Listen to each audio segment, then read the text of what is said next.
ক্ষেত্ৰত মোৰ কোনো জাতি নাই, মোৰ কোনো ধৰ্ম নাই, মোৰ কোনো ভগৱান নাই, মই মুক্ত শীৰ্ষক গ্ৰন্থ উন্মোচন।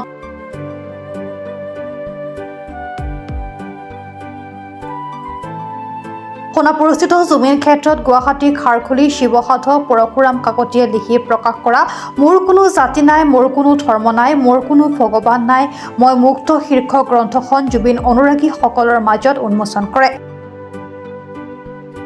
উন্মোচন সময়ত খাৰঘুলিৰ বিশিষ্ট ব্যক্তিসকলৰ আৰু জুবিন অনুৰাগীৰ উপস্থিতিত এই পঞ্চমখন গ্ৰন্থ উন্মোচন কৰে।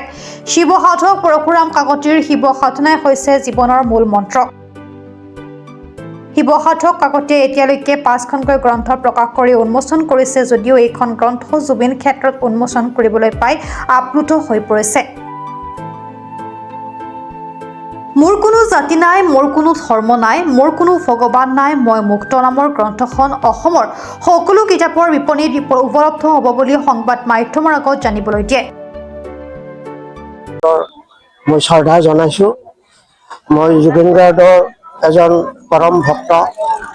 মই নিজে জুবিন গাৰ্গৰ ক্ষেত্ৰত আহি তেওঁৰ নামত লিখা মোৰ জাতি নাই, মোৰ ধৰ্ম নাই, মোৰ জাতি নাই, মোৰ ধৰ্ম নাই, মোৰ ভগৱান নাই, মই মুক্ত কিতাপখন লিখিছোঁ। এইখন মোৰ এই 5 নম্বৰ কিতাপ। আৰু প্ৰথম কিতাপ লিখিছোঁ মই মন মন্দিৰ, দ্বিতীয় কিতাপ লিখিছোঁ সংকল্পৰ সাধনা, তৃতীয় কিতাপ লিখিছোঁ মই বননিৰ চকুলো হাতী মানুহৰ সংঘাত। এইটো জুবিন গাৰ্গে গছ কাটিব যোৱাৰ কাৰণে যিখিনি বাধা দিছিলে সেইটোৰ ওপৰত ভিত্তি কৰি মই বননিৰ চকুলো লিখিছোঁ। আৰু ইয়াত কেৱল মানুহৰ দ্বাৰাই কথা কোৱা হোৱা নাই। এইখন কিতাপত জীৱ জন্তুবিলাকৰ অজৰ আপত্তি সকলো বুজাই কিনে জীৱৰ ভাষাৰে মই এই কিতাপখন লিখি ওলাইছোঁ।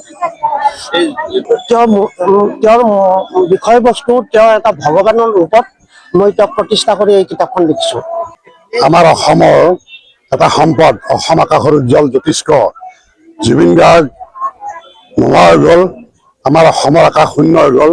সেই জুবিন গাৰ্গৰ এই সমাধিস্থল তাত আজি উপস্থিত হৈ নিজকে ভাগ্যৱান বুলি ভাবিছোঁ। আৰু আহিয়ে বৰ আনন্দিত হ'লোঁ, কিয় ইয়াৰ যিখিনি পৰিচৰ্যা মোৰ লগতে আছে, মোৰ বাফালে তেখেতসকলে আমাক বহুত সহায় কৰিছে, তেওঁলোকে আমাক বহুতখিনি সহায় কৰিছে। আৰু আজি আমাৰ উদ্দেশ্য আছিলে কি, মোৰ সোঁফালে থকা পৰশুৰাম কাকতিদেৱে ইতিমধ্যে কেইবাখনো গ্ৰন্থ লিখিছে। আমাৰ সাহিত্য জগতলৈ, অসমৰ সাহিত্য ভঁৰাললৈ তেখেতে অৱদান দিছে। আৰু আজি এখন গ্ৰন্থ লিখিছে জুবিন গাৰ্গৰ ওপৰত তেখেতৰ যিটো মনৰ ভাৱ, সেই জুবিন গাৰ্গৰ ওপৰত লিখা এই গ্ৰন্থখনি আজি উন্মোচনৰ কাৰণে আমি ইয়াতে সমবেত হৈছোঁ। মৰিগাঁৱৰ পৰা বুবুনাথৰ ৰিপৰ্ট, প্ৰাতঃ টাইম ডিজিটেল। অসমৰ সংবাদ জগতখনৰ বাবে এক সুখৰ খবৰ।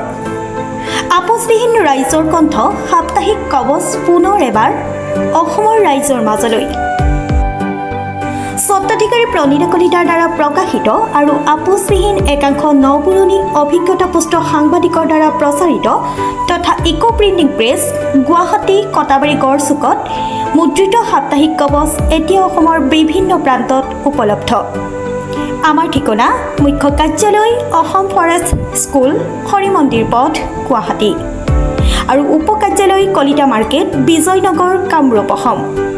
মোবাইল নম্বৰ হৈছে 9435114666 7002472813।